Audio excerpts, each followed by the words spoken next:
Super 6 સાથે હું છું નીરુ। સાંજે 6 વાગ્યા સુધીના 6 ટ્રેન્ડિંગ ન્યૂઝની વાત કરવાની છે સુપર 6માં।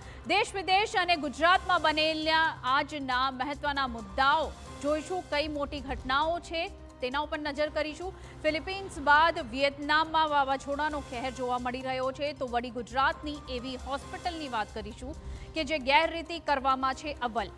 સાથે જ રસ્તા પર રખડતા આતંક સામે ક્યારે પ્રશાસન પગલાં લેશે તે જોઈશું।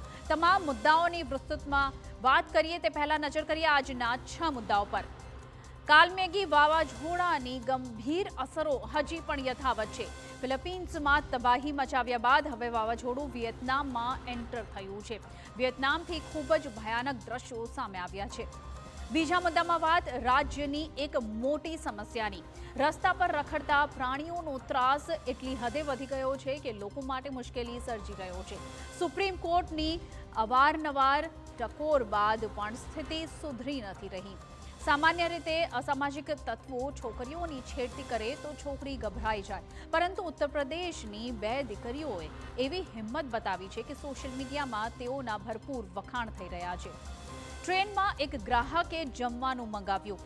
થાળીની કિંમત વધુ હતી એટલે વેપારીને કહ્યું કે આટલામાં વેન્ડર અકળાટો અને ગ્રાહક પર જે હુમલો કર્યો તે અકલ્પનીય હતો। પાંચમા મુદ્દામાં વાત મહિલા પત્રકાર પર એક અધિકારીએ કરેલી ગેરવર્તણૂકની। ઉત્તરાખંડના આ કિસ્સાએ ચકચાર જગાવી છે। સુપર 6માં અંતમાં વાત કરવાની છે ગુજરાતની એવી હોસ્પિટલોની કે જે ગેરરીતિ કરવામાં અવ્વલ છે। આવી હોસ્પિટલો પર રાજ્ય સરકારે તવાઈ બોલાવી છે। આજનો સૌથી મોટો મુદ્દો છે